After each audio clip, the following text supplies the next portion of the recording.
우리를 아시는 아버지 하나님, 우리의 심령을 살피시고 하나님 앞에 어떠한 것들이 새롭게 되어야 하는지, 무엇으로 채워져야 할지 깨닫게 하여 주시옵소서. 말씀과 만나는 가운데 주의 선하심을 배우기를 원합니다. 하늘의 귀한 계획을 깨닫기를 원합니다. 이 시간 성령께서 우리와 함께하여 주시옵소서. 예수 그리스도 이름으로 기도합니다. 아멘. 마가복음 5장의 말씀을 보시겠습니다. 예수께서 바다 건너편 거라사인의 지방에 이르러 배에서 나오심에 곧 더러운 귀신 들린 사람이 무덤 사이에서 나와 예수를 만나니라. 그 사람은 무덤 사이에 거처하는데 이제는 아무도 그를 쇠사슬로도 맬 수 없게 되었으니, 이는 여러 번 고랑과 쇠사슬에 매었어도 쇠사슬을 끊고 고랑을 깨뜨렸음이러라. 그리하여 아무도 그를 제어할 힘이 없는지라. 밤낮 무덤 사이에서나 산에서나 늘 소리를 지르며 돌로 자기의 몸을 해치고 있었더라. 그가 멀리서 예수를 보고 달려와 절하며 큰 소리로 부르짖어 이르되, 지극히 높으신 하나님의 아들 예수여, 나와 당신이 무슨 상관이 있나이까? 원하건대 하나님 앞에 맹세하고 나를 괴롭히지 마옵소서 하니, 이는 예수께서 이미 그에게 이르시기를 더러운 귀신아 그 사람에게서 나오라 하셨음이라. 이에 물으시되 내 이름이 무엇이냐? 이르되 내 이름은 군대니 우리가 많음이니이다 하고 자기를 그 지방에서 내보내지 마시기를 간구하더니, 마침 거기 돼지의 큰 떼가 산 곁에서 먹고 있는지라.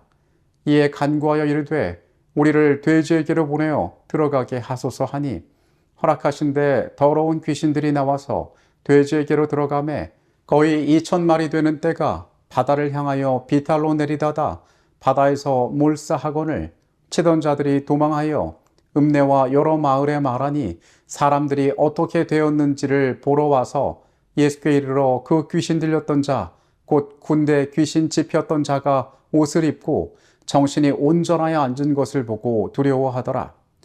이에 귀신 들렸던 자가 당한 것과 돼지의 일을 본 자들이 그들에게 알림해 그들이 예수께 그 지방에서 떠나시기를 간구하더라. 예수께서 배에 오르실 때에 귀신 들렸던 사람이 함께 있기를 간구하였으나 허락하지 아니하시고 그에게 이르시되 집으로 돌아가 주께서 내게 어떻게 큰일을 행하사 너를 불쌍히 여기신 것을 내 가족에게 알리라 하시니, 그가 가서 예수께서 자기에게 어떻게 큰일을 행하셨는지를 데가볼리에 전파하니 모든 사람이 놀랍게 여기더라. 호수에서 잊을 수 없는 밤을 보냈던 예수님과 제자들은 그 다음날 아침 거라사 지역에 도착하였습니다. 그리고 이곳에서 그들이 만난 풍경 역시 매우 놀라운 것이었습니다. 오늘의 주제는 거친 울부짖음에 숨겨진 간구를 들으시는가입니다. 우리는 마가복음 5장의 말씀을 통하여 여기 이 귀신 들린 사람의 삶이 얼마나 안타까웠는지를 살펴볼 수 있습니다. 그는 이 땅의 그 무엇으로도 스스로를 통제할 수 없었습니다. 돌로 스스로를 해치며 무덤에서 그는 살고 있었습니다. 성경은 아무도 그를 제어할 힘이 없었다라고 이야기합니다. 그런 가운데서 그에게 예수가 다가왔던 것입니다. 그의 곁에 있던 누구도 그를 도울 수 없던 그 가운데 그가 이제 예수를 만나게 되었던 것입니다. 이 사람은 예수에게 달려갔습니다. 말씀이 이 제자들에 대하여 아무것도 언급하지 않는 것으로 보아 그들 역시 다른 사람들과 마찬가지로 두려워하며 도망갔을 것입니다. 누구든지 그를 바라볼 때에 이 사람은 통제할 수도 없고 도울 수도 없는 사람이라는 것을 한눈에 알아봤기 때문일 것입니다. 예수께 가까이 다다른 그는 예수 앞에 엎드렸습니다. 이 절하다라는 말이 헬라어 동사 프로스키네오라는 단어가 사용되었는데, 이것은 보통 경배하다라고 번역이 됩니다. 이 장면에서 이 사람은 예수를 바라보고 그를 향하여 달려가면서 이분이라면 나를 구하실 수 있다라고 인식했다는 것을 알게 됩니다. 예수께 경배했다는 것은 그분이 어떠한 분이신지를 깨달았으며 그분이 이전껏 누구도 돕지 못한 자신의 운명을 바꿀 수 있는 분임을 확신했다는 것입니다. 그러나 그가 입을 열었을 때에 여전히 그의 삶을 지배하고 있던 귀신은 예수를 향하여 이렇게 소리칩니다. 하나님의 아들 예수여, 나와 당신이 무슨 상관이 있나이까? 원하건대 하나님 앞에 맹세하고 나를 괴롭히지 마소서. 더러운 영은 그의 삶을 구속하고 그를 지배하고 있었습니다.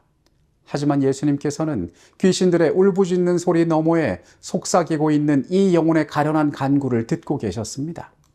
그 영혼을 불쌍히 여긴 예수께서는 그를 어둠 속에서 건져내십니다. 귀신은 자신들이 돼지떼에 들어가게 해달라고 요청하였고 예수께서는 그것을 허락하셨습니다. 2,000마리에 달하는 돼지떼 전체가 제방 아래로 달려가 물에 빠져 죽게 되는 사건이 벌어집니다. 이것은 돼지를 소유한 자들에게 엄청난 손실을 안겼습니다. 그래서 사람이 볼 때에 이 예수께서 선한 일을 하시는 이 과정 가운데 다른 문제들이 발생하게 된 것이었습니다. 악한 영은 더 이상 이 사람을 속박할 수 없음을 깨닫고 떠나면서까지 예수님의 사역을 방해하기 위하여 애썼던 것입니다. 우리가 여기서 발견할 수 있는 중요한 사실은 마귀도 예수님이 어떤 분이신지를 알고 있었다는 것입니다. 그분 앞에서 자신이 무기력한 존재라는 사실을 알고 있었기 때문에 2번이나 예수님에게 간청하는 모습이 나와 있습니다. 귀신은 분명히 그들을 압도하는 그분의 권능을 알고 있었던 것입니다. 이 5장의 이야기 가운데에는 2가지의 특징이 있습니다. 첫 번째로 이 이야기 가운데는 부정하거나 의식적으로 더러운 것들이 가득 차 있다는 것입니다. 무덤과 죽은 자는 그들에게 부정한 것이었습니다. 사람이 피를 흘리면 그는 부정하게 되었습니다. 돼지 역시 부정한 짐승이었습니다. 이 죄인이 속해 있던 삶의 환경들, 그가 자신을 해하고 무덤에서 살아가며 귀신에 눌려있는 이 모든 것이 얼마나 더럽고 추한지 인생이 가지고 있는 죄의 속성들을 이 사람은 우리에게 잘 보여주고 있습니다. 그리고 우리는 이 이야기 가운데 더 중요한 한 가지 특징을 바라보게 되는데 그것은 하나님께서 사람을 죄 가운데 어떻게 건지시는가에 관한 이야기가 여기에 나와 있다는 것입니다. 예수께서 귀신 들린 한 사람을 만나시고 그에게서 귀신을 쫓아내고 그를 자유케 하시는 단순한 과정 같지만은 이 이야기 가운데는 선과 악의 대쟁투가 어떻게 벌어지는지가 잘 나타나 있습니다. 먼저 예수님은 속박당한 자로부터 귀신들을 쫓아내셨습니다. 그런데 이 귀신들은 그냥 물러가지 않고 그곳에 있는 2,000마리의 돼지를 죽임으로 사람들로 하여금 예수님에 대하여 부정적인 마음을 갖게 합니다. 사람들은 그분이 이곳에서 행하신 영적인 위대한 일들을 바라보는 것이 아니라 자신의 재산상의 손해를 두려워하여서 예수님에게 떠나달라고 이야기하였습니다. 그런데 예수님께서 표면적으로는 사람들에게 거절받으신 것처럼 보였지만은 예수님께서 치유하신 그 사람은 하나님의 증인으로 세상에 보내지게 되었습니다. 예수께서는 죄가 지배하는 세상 가운데에 이러한 균열을 내셨던 것입니다. 사단이 지배하고 있는 그 질서를 무너뜨리셨던 것입니다. 그분께서는 사람을 자유케 하심으로 그분께서 왜 이 땅에 오셨는지 그분이 주시는 그 구원이 어떠한 것인지를 사람들에게 보여주셨습니다. 거라사에서 사귀 들린 자를 만난 일은 제자들에게 교훈이 되었다. 그것은 사단이 온 인류를 끌어내리고자 애쓰는 그 타락의 깊이를 보여주었고 또 그의 권세에서 사람들을 자유하게 하시는 그리스도의 사명을 보여주었다. 이 사건이 예수께서 자신이 어떠한 사명을 가지고 이 땅에 오셨는지를 선명하게 보여주었다는 것입니다. 예수를 만남으로 인하여 한 사람의 인생은 완전히 변화되었습니다. 그는 귀신에 눌려서 스스로를 해하고 살아가던 삶에서 이제는 그리스도의 복음을 가진 선교사가 되었습니다. 이제 이후로 그는 전혀 다른 삶을 살게 되었음을 성경은 말하고 있습니다. 그는 예수와 함께하기를 원했지만은 예수께서 그에게 허락하지 않으셨습니다. 그리고 내 가족에 가서 알리라라고 이야기하십니다. 그리고 사람들에게 이 이야기를 전파하여 사람들이 그것을 놀랍게 여겼더라고 성경은 기록하고 있습니다. 고침을 받은 2 광인은 그리스도께서 데가볼리 지방에 복음을 전하라고 보내신 최초의 선교사였다. 겨우 잠깐 동안 이들은 그리스도의 가르침을 들을 특권을 누렸다. 그들은 예수의 설교를 한 번도 들은 적이 없었다. 그들은 그리스도와 함께 있었던 제자들이 가르칠 수 있던 것처럼 사람들을 가르칠 수는 없었다. 그러나 그들은 예수가 메시아라는 증거를 자신의 몸에 지니고 있었다. 그들은 저희가 아는 것, 곧 그리스도의 능력에 관하여 보고 듣고 느낀 것을 전할 수 있었다. 여러분, 예수가 우리에게 다가오므로 우리의 속절없는 삶이 이전의 삶과는 다른 삶이 되기를 소원합니다. 그리고 그런 모습 속에서 우리의 지식이 많아서가 아니라 그리스도께서 나를 구원하신 그 경험을 통하여 세상을 놀랍게 할 기별을 우리의 생애가 전할 수 있게 되기를 간절히 바라겠습니다. 이 땅이 해결할 수 없는 문제를 해결하기 위하여 주께서 오셨습니다. 한 영혼을 자유케 함으로 사단의 정체를 드러내시고 주님의 사명을 우리로 깨닫게 하셨습니다. 오늘 그 절망 가운데 살아가는 존재가 바로 나임을 우리가 발견합니다.